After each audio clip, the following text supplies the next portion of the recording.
Ton front est ceint de flairons glorieux, car ton bras sait porter l'épée, il sait porter la croix. Ton histoire est une épopée des plus brillants exploits. God keep our land glorious and free. We stand on guard, we stand on guard for thee. Oh, Canada, we stand on guard for thee.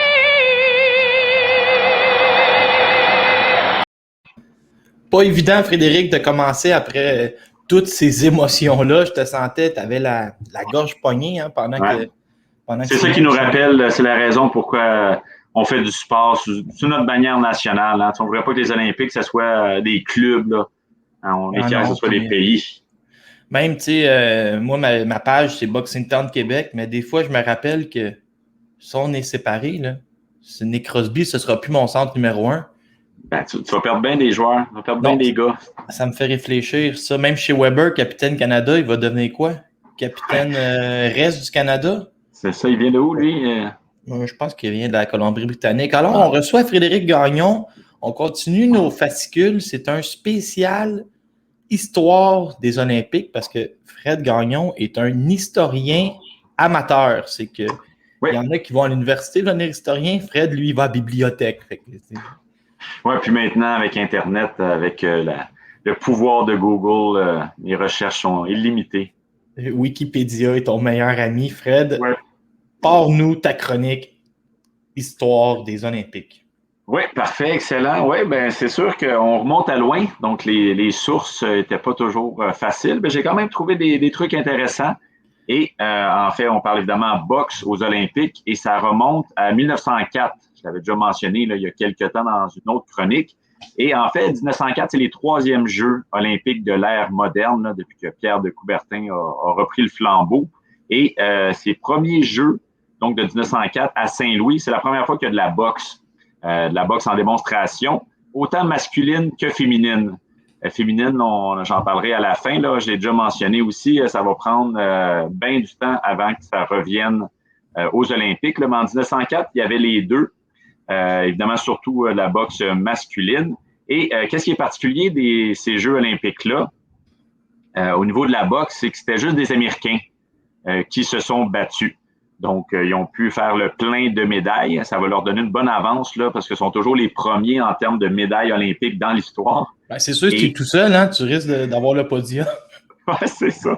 C'est un bon plan. Puis c'était pas les premiers à faire ça à Paris en 1900 aussi. Les sportifs locaux sont toujours favorisés.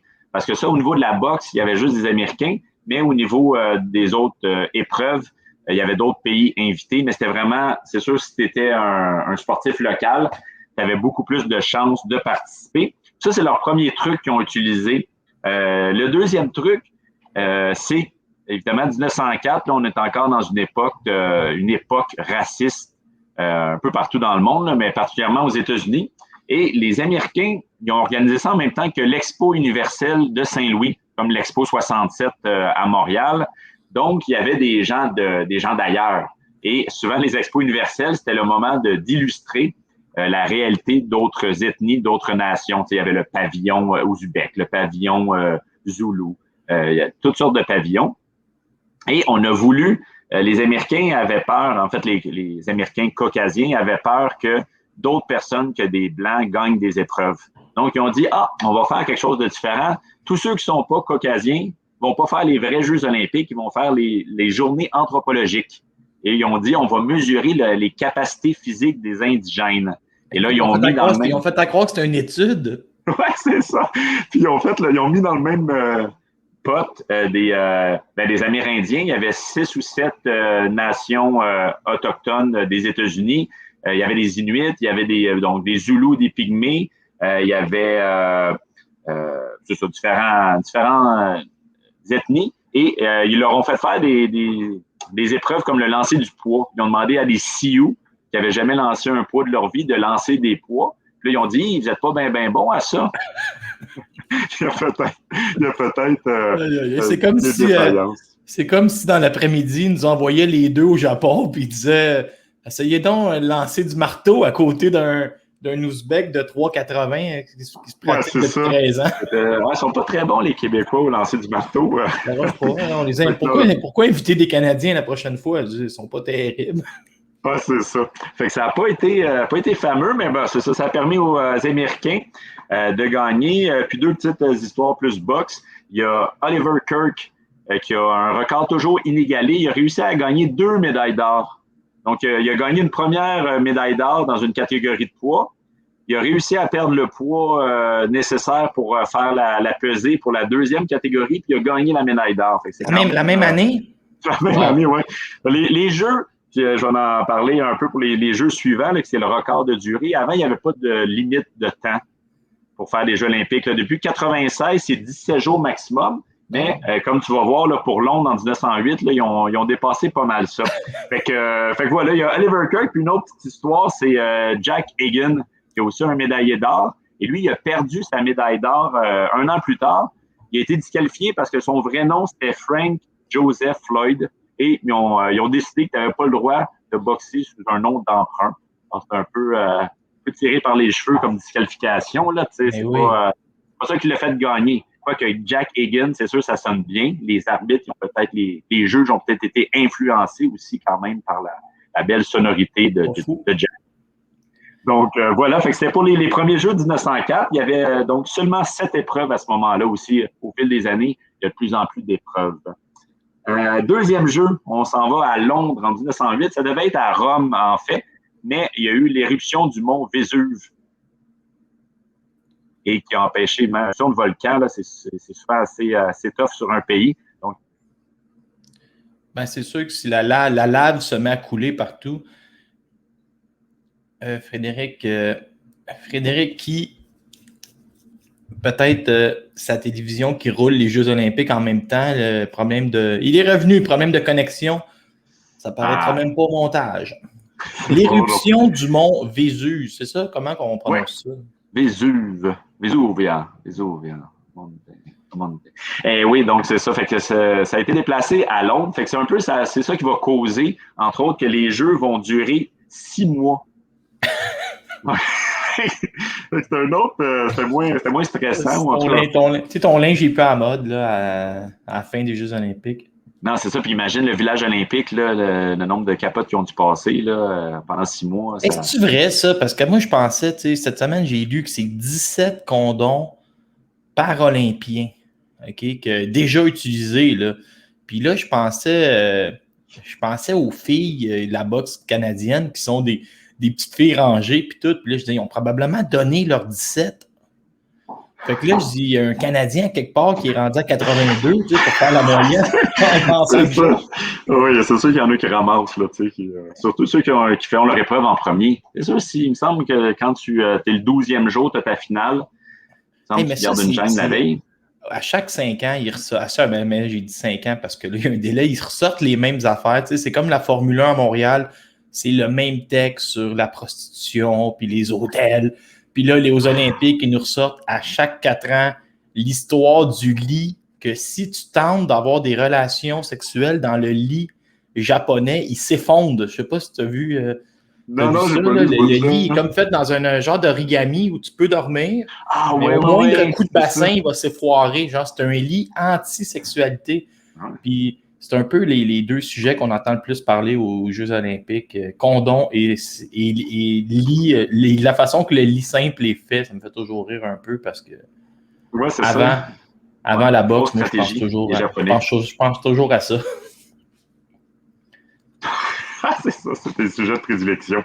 Donc, on vient aux Jeux de Londres. Et là, il y a un peu plus de pays. Il y a 4 pays, en fait, qui vont participer. Donc, c'est déjà mieux. Évidemment, le Royaume-Uni, qui va gagner la grosse partie des médailles. La France, le Danemark, qui était déjà une nation boxe, en fait, qui était une nation boxe à l'époque, qui est un peu moins aujourd'hui. Et l'Australasie, c'est un autre truc que j'ai appris. En fait, l'Australie et la Nouvelle-Zélande, ils combattaient. Ils allaient aux Olympiques ensemble. Ils s'étaient fait un branding, l'Australasie. Et évidemment, ben oui, c'est ça, ils ne sont pas beaucoup de chaque barre, fait que ça leur donnait plus de chances de médailles sous la bannière de l'Australasie. Et donc, c'est ça. Les Jeux de Londres, on tombe à 5 catégories de poids. Donc, vraiment, au niveau de la boxe, c'était plus petit. Et aussi, j'imagine qu'au fil des années, ça a été des règles qui ont été peut-être souvent utilisées, mais là-bas, c'était des matchs de 3 rounds, des combats de 3 rounds. En anglais. Non, mais t'as trop de air dans la bouche. C'est ça, c'est pour ça. Et si les juges ne s'entendaient pas à la fin des 3 rounds, c'est l'arbitre qui décidait, ou l'arbitre pouvait aussi décider s'il était gêné. Il pouvait dire, bon, ben, on va en faire un 4e round. C'est quelque chose qui a demeuré jusque dans les années 2000 en boxe olympique où l'arbitre était parfois arbitre et juge. Même en Europe, des fois, certaines associations, où, je ne sais pas si pour économiser, mais l'arbitre donne un score à la fin. OK. Mais dans le fond, c'est lui qui est le plus près de l'action. Et là, si ma mémoire est bonne, Frédéric, on fait un saut dans le temps parce que il y a comme un 90 ans là, que les Olympiques sont vraiment tassés du revers de la main. Bon, non, ça, c'est en boxe féminine, mais chez les hommes, y a-t-il un break? Ou... Oui, bien en fait, il y a un petit break. Puis on va sauter justement à 1920 parce qu'en 1912, il y a des Olympiques, mais il n'y a pas de boxe parce que les Olympiques sont en Suède et la boxe est interdite autant pour les hommes que pour les femmes. Donc, exactement. Puis pour les femmes, c'est ça qui va faire que je pense qu'en 2008, il n'y aura plus de boxe olympique. Une des raisons, là, il y en a plusieurs, mais une des raisons, c'est que dans plusieurs pays où il y avait les Jeux, la boxe féminine est interdite. Donc, c'est sûr que tu n'as pas bien le choix. Et la Suède, c'est ça qui est arrivé. Même la boxe masculine est interdite. Donc, 1912, une pause. 1916, c'est pour ceux qui en ont entendu parler, la Première Guerre mondiale. Donc, une autre pause forcée. Tu sais, moi, je me disais, c'est intense, pareil, pour un boxeur. Tu sais, un boxeur amateur, pendant 12 ans, il n'y a pas eu d'Olympique. Donc, c'est pas cool, là, tu sais. Je dis l'espérance de vie, t'as 29 ans à l'époque. C'est ça, si tu ne gagnais pas là, tu perdais ta chance. Donc, on s'en va en 1920 à Anvers en Belgique. Et donc, c'est les premiers Jeux que les Canadiens vont participer. Donc, c'est le bout important de la chronique. C'est les premières médailles canadiennes. Quand même 5 médailles pour le Canada aux Jeux de 1920, dont le premier médaillé d'or de l'histoire du Canada, Bert Schneider, qui va être, en fait, il va être suivi de 2 autres médailles, là, dont le dernier, Lennox Lewis, je crois en 88 ou dans ces années-là. Mais donc, c'est ça, Bert Schneider, premier médaillé d'or. Et qu'est-ce qui est particulier, c'est qu'en fait, lui, c'est un Américain. C'est un Américain, mais qui est arrivé au Canada à 9 ans, qui n'a jamais eu la citoyenneté canadienne. Et même qu'en 1916, il a voulu aller combattre pendant la Première Guerre mondiale. Puis on dit, ah non, t'es pas citoyen canadien, tu peux pas. Et en 1920, par contre, pour les Olympiques, on lui a dit, pour les Olympiques, viens avec nous autres. Probablement qui était bien réputé dans les rangs amateurs. Et donc, première médaille d'or aussi. Bert Schneider, qu'est-ce qui est intéressant, c'est toute l'époque, c'était un juif, un Américain juif. Et les années 20, c'est la période, les années, l'âge d'or de la boxe juive. C'était jusqu'à, il y avait à peu près, en 1905-1925, là, c'était à peu près plus de 15% des champions du monde étaient d'origine juive. Il y avait 3000 boxeurs pros qui étaient juifs, alors qu'aujourd'hui, il y en a à peu près 2 douzaines. Là. C'était vraiment un autre contexte. Et donc, aux Jeux d'Anvers, on a donc, et aussi les Jeux d'Anvers 1920, c'était un peu avec le parallèle d'aujourd'hui, les Jeux de la grippe espagnole. Donc, on retrouve pas mal de similitudes. Là. C'était les premiers Jeux, puis c'était le même contexte. Là. Il y a beaucoup de gens qui disaient à la Belgique, faites pas ça. C'est pas une bonne idée de faire des Jeux olympiques en fin de pandémie. Est-ce qu'il y avait des anti-vaccins sur Facebook à l'époque? Pas sur Facebook, mais je pense qu'il y avait des manifs. Hein. On avait déjà vu des photos. Le monde faisait les mêmes manifs, mais il y avait moins de moyens technologiques. Ils faisaient des télégrammes anti-vaccins. Il y avait leur autre moyen. Donc voilà, fait que c'est les Jeux d'Anvers en 1920, première médaille pour le Canada qui va un peu lancer le Canada, mais surtout les autres pays. Là, après ça, au niveau masculin, là, en fait, tous les Jeux olympiques, la seule chose, puis ça, c'est au niveau de toutes les disciplines, c'est évidemment les boycotts. Parce qu'on voit, il y a certains pays comme les États-Unis, Cuba, la Russie, le Royaume-Uni, qui ont beaucoup de médailles, mais aussi ça fluctue parce qu'il y a plusieurs Jeux olympiques. Ça commence en 56 à Melbourne, les premiers boycotts. Donc en 56, en 64, en 72, en 76 à Montréal, il y a des pays qui allaient pas aux Olympiques. Donc, ça joue sur le nombre de médailles. J'ai écouté ça il n'y a pas longtemps, genre, je pense, je me rappelle pas du nom, là, je pense que c'est un Africain, mais je me rappelle pas d'où. Puis là, il vient défendre sa médaille d'or à Montréal. Il s'est entraîné comme un malade. Il débarque à Dorval, puis là, il apprend que le roi de son pays, il annule les Jeux olympiques parce que la Nouvelle-Zélande est là, puis c'était comme eux, ils étaient une colonie. Puis le pauvre homme, à 28 ans, défend pas sa médaille d'or. Il fait l'aller-retour. Il sombre dans la boisson, puis je pense qu'il finit avec une balle dans le nuque, tu sais. Ouais, tu m'avais envoyé le lien, moi aussi j'ai oublié son nom, là, mais non, c'était quand même impressionnant comme histoire. Il y en a eu beaucoup des histoires comme ça, là, tu sais, le roi chez vous décide qu'il boycotte, puis là, toi, tu t'es entraîné comme un... Oui, non, puis des trucs, là, c'est ça, on connaît 80-84, c'était la Russie qui boycottait les États-Unis, puis les États-Unis qui boycottaient la Russie, là, c'était comme les gros, mais en 56, je dis pas que c'est une petite raison, là, mais c'était l'invasion du canal de Suez, on a dit, non, on n'y va pas. En 76 aussi, à Montréal, il y avait, c'est ça, des histoires de colonies, puis aussi, c'était les débuts du boycott de l'apartheid d'Afrique du Sud, donc à chaque fois, il y a des raisons... et des raisons qui vont de là, peut-être du sport, mais comme tu dis, pour un gars qui s'entraîne ou une fille qui s'entraîne depuis des années, surtout quand tu es rendu à l'aéroport, tu pourrais te le dire un peu avant, là, genre il était à Dorval. C'est ça, lui, il était rendu. Donc, voilà, fait que c'est ça. C'est pas toujours évident, il y a des années que ça marche pas, mais globalement, il y a quand même pas mal de nations qui ont gagné des médailles au courant des Jeux olympiques au niveau de la boxe. Le Canada est quand même pas mal placé, mais c'est sûr que leurs 5 médailles en 1920 aident. Parce qu'il y avait peu de pays, là, disons, ils en gagnent moins aujourd'hui un peu. C'est ça le truc, tu y vas quand il n'y a pas grand monde. C'est ça.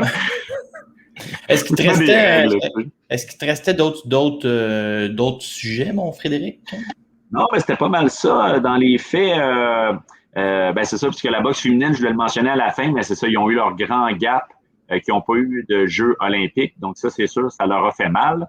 Sinon, dans les petites choses, là, les faits aussi, il y a beaucoup de grands boxeurs qui ont passé aux Jeux olympiques, qui sont ensuite devenus pros. Mais il y en a aussi beaucoup qui sont pas devenus, soit qui sont devenus pros, puis ça n'a pas marché. Là, les Oliver Kirk, les premiers noms que je te nommais, ils sont jamais devenus pros. Il y a également des grands boxeurs comme Laszlo Papp, Teofilo Stevenson, puis Félix Savon, qui ont quand même fait un exploit considérable là, de gagner 3 médailles d'or en 3 Jeux olympiques. C'est quand même sur une période de 12 ans, aller chercher 3 fois la médaille d'or. Donc ça, je trouvais ça assez notable.